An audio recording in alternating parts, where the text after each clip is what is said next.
What's up guys, and welcome back to another devlog.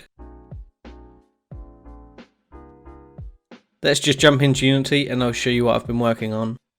So firstly, I've added a system to unlock skins through the earning of gold.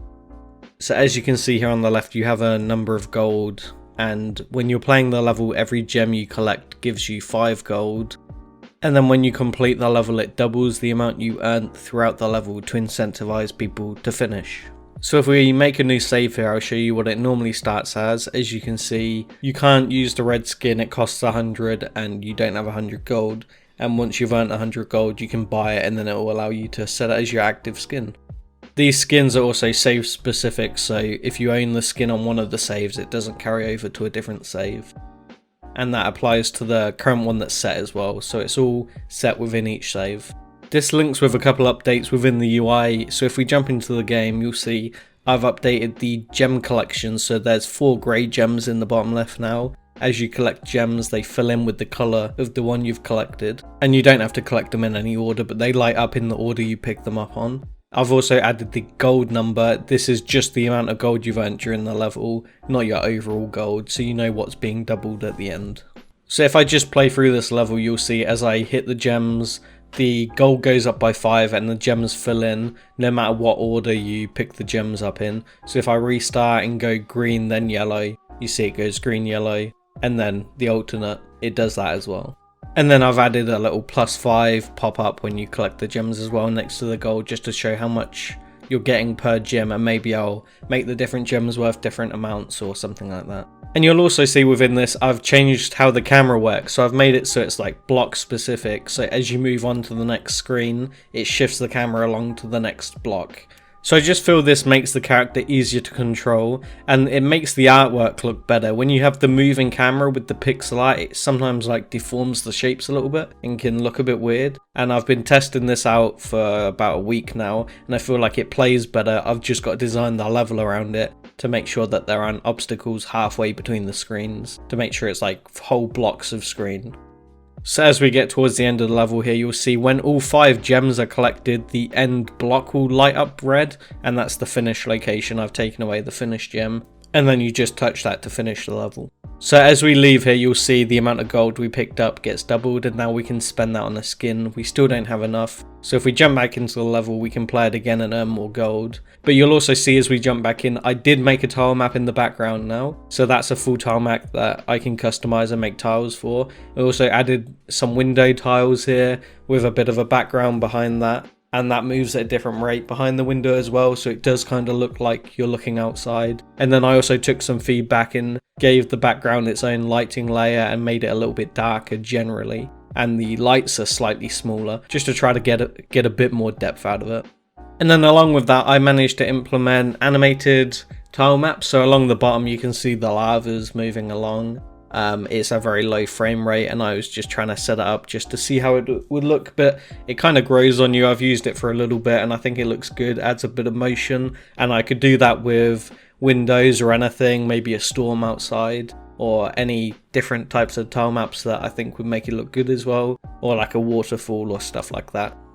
So now I have enough for the red skin. Obviously you can just go hit buy, hit set, and now it sets that and remembers that to that save, and when you jump into the level you can now see the red skin. So this is pretty easily set up. I just have each prefab for each of the characters set up with all the different animations, and then I can just instantiate that at the start of the level, so it just loads in whichever one you've got active. So pretty easy. So that's a really quick overview of what I've added this week, super brief. What I'm going to do now is go a bit more technical into the camera script and show you how that works. And then I'll wrap this up talking about the plans over the next few weeks, leaning towards the beta in the first couple weeks of December. So here we are within Visual Studio, and this is the script I wrote for the camera system within my game, and this is what controls the block system of moving between the different screens. So essentially how this works is it takes the player's position, divides it by the width of the block or the height of the block, and then it gives you a solid number for the number of blocks across or up they are within the grid. So say your width is 100 and the player's at 132, it will give you 1.32 back. Now that gets rounded essentially to 1, and then when you're over 1.5 that gets rounded to 2. So it works between 0.5 and 1.5 is a block, 1.5 and 2.5 is a block. So the way I get around that is I also add half the width of the screen on top, so then it makes the full numbers, if that makes any sense whatsoever. And then that grid number is converted to an int to make sure it's just an integer of the grid number that the camera should be on, and no decimals or any problems with that.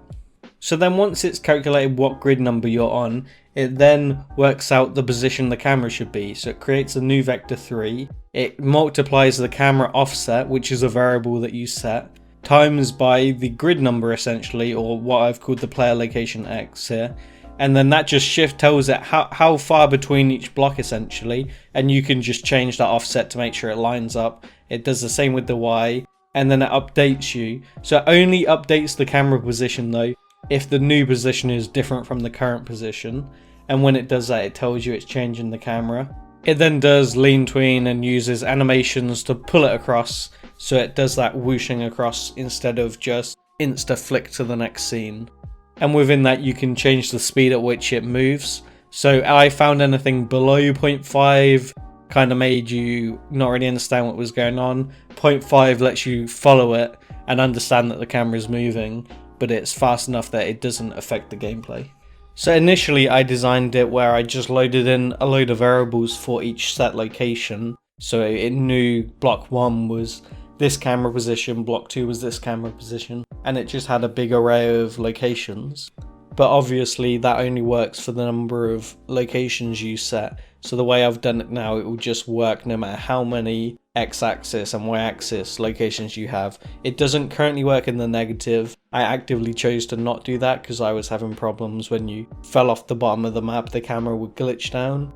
But I could set it up for minus in the X anyway. But currently no plans to do that. So moving forward, there are a couple features I still want to add within the game outside of the obvious adding more content such as skins and levels and doing different level designs such as like an outdoors one. So the first one of these is I want to add more animations. So I need to add a death animation and maybe a jump, a climb. So there's a few little animations that I want to add before I mass produce the amount of skins, because I need to know that to add to each skin. I don't want to have to go back and add all these new animations to all the skins I've already made. The other thing is particle effects. I need to add particle effects around the lights, maybe when you die, as well as coming up from the lava and when you're running across different beams, as well as maybe just general background ambience. So quite a lot to add with particle effects. That being said, I don't think that would take too long. So then apart from that, like I said before, I've got to do more tile maps. I've got to design 2 other different styles of level, whether that's snow and outdoors is kind of what I'm planning. And then I've also got to do more UI updates and make the UI look better, as well as more settings added. So it's still quite a bit to do. A lot of it's artwork based or UI based. Once I've got those 2 things added, and then I can start making levels and testing out levels, and that should all be done within the next month, ready for the open beta in December. Well, that just about wraps up this episode. Like always, I want to thank everyone that watches. Please be sure to hit subscribe, it really helps out the channel. Like, if you've got any comments, be sure to leave a comment down below. If you want to contact me with anything, my email is in the description, and I'll catch you all next time.